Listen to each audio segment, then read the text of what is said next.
Com alegria, estamos juntos, lendo e aprendendo com o livro Crianças e Suas Vidas Passadas, de Carol Bauman. Outros jovens viajantes no tempo. Como já não tinha mais crianças em casa para usar como cobaia, era chegada a hora de encontrar outras crianças para regredir. Queria ver o que aconteceria quando regredisse crianças que nunca haviam passado pelo processo. Seriam capazes de acessar suas lembranças facilmente? Caso positivo, como seriam suas lembranças? Veriam imagens ensanguentadas do passado ou vidas mansas e banais? Havia um grupo de cerca de 12 crianças entre 5 e 11 anos, disponível para entre os amigos de Sarah e Chase. Seus pais viam que meus filhos eram crianças normais e bem ajustadas e que não haviam se tornado psicóticas por vivenciarem lembranças de vidas passadas, e então permitiram que eu regredisse seus filhos, desde que eles aceitassem. As amigas de Sarah, de 10 e 11 anos, estavam muito curiosas para saber como era aquilo e se tornaram excelentes pacientes. Para começar, expliquei que cada uma das minhas voluntárias, que eu acreditava que nós já havíamos vivido outras existências, como pessoas diferentes e que, quando relaxamos, podemos nos lembrar daquelas vidas. Não houve dificuldade para as crianças aceitarem aquela possibilidade. Estavam ansiosas para ver quem poderiam ter sido.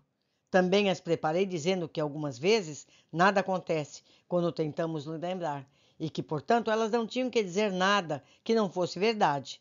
Se nada tivesse acontecido, tudo bem. Também as preparei para a possibilidade de surgir uma vida traumática. Expliquei que vivemos muitas existências e que algumas são felizes, outras não. Se lembrassem de alguma coisa que fosse doloroso ou triste, também não havia problema. Seria a mesma coisa que ver um filme triste ou apavorante no cinema. Quando estamos concentrados num filme, podemos rir ou chorar, mas quando o filme acaba, saímos do cinema e encontramos o sol lá fora. Nos sentimos melhor e a tristeza e o medo desaparecem. Na regressão, acontece a mesma coisa, expliquei. A maioria das crianças caiu em transe facilmente, com um simples exercício de relaxamento. Como com os adultos, tão logo começaram a ver imagens, pedi que se concentrasse no seu corpo. O que calçavam, a cor da pele, dos cabelos, suas idades e o que vestiam, para que pudessem se enxergar com mais clareza. Pedi que descrevessem as redondezas, a paisagem, as construções e que me contassem o que estavam vivenciando. Vi as pálpebras delas tremerem e seus rostos se contraírem à medida que se concentravam com suas imagens interiores e nos seus sentimentos. Contaram as dificuldades de suas vidas e descreveram suas mortes.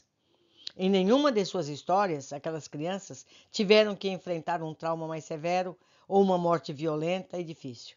Lembraram apenas de vidas normais, mortes tranquilas, até mesmo quando passavam pela perda de um ente querido ou por um revés catastrófico. Pareciam estar em paz consigo mesmas. Atingir uma vida passada não foi difícil para a maioria das crianças, mas achei que nem sempre funcionou. Quando tentei as mesmas técnicas de regressão com crianças menores, de 5 a 6 anos, nada aconteceu, exceto muita inquietação e imagens casuais. Algumas contavam fragmentos de histórias que pareciam partes de sonhos, programas de aventuras de TV, ou davam respostas que achavam que eu deveria estar querendo. Mas pude perceber aquelas divagações imediatamente. As crianças contavam aquelas histórias de uma maneira coloquial, quase monótona, não no estilo de frases curtas, falando e parando, que eu já me habituara a associar às regressões de vidas passadas verdadeiras. Quando fantasiavam, também não estavam emocionalmente envolvidas em suas histórias.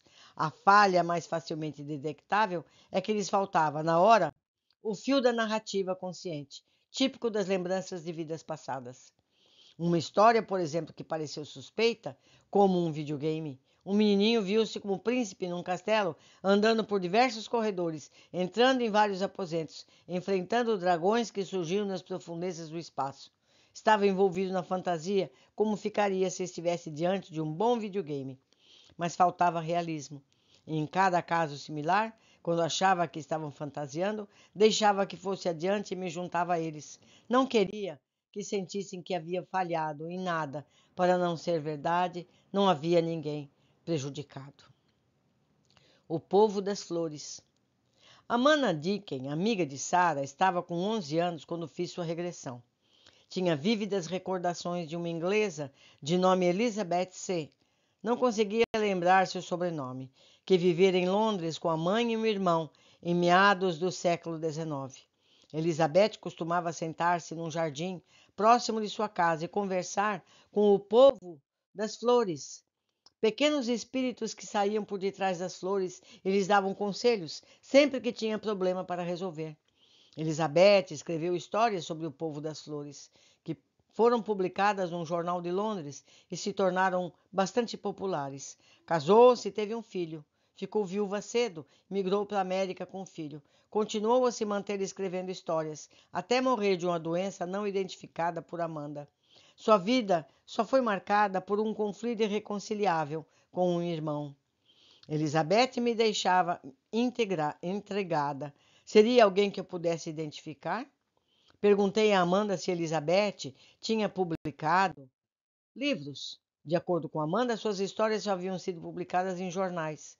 Parecia verdade. Lembro que os folhetins eram comuns em jornais do século XIX, porque os livros eram caros demais para a maioria das pessoas. Será que Amanda teria conhecimento disso aos 11 anos? O resto da história da menina soava como verídica. Os detalhes da vida em Elizabeth eram realistas e vieram à tona facilmente, e ecoavam na Amanda de hoje, que tinha uma incrível facilidade com as palavras. Mas o povo das flores? De onde teria vindo aquilo?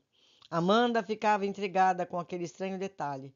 Achei que talvez fosse um fragmento de fantasia.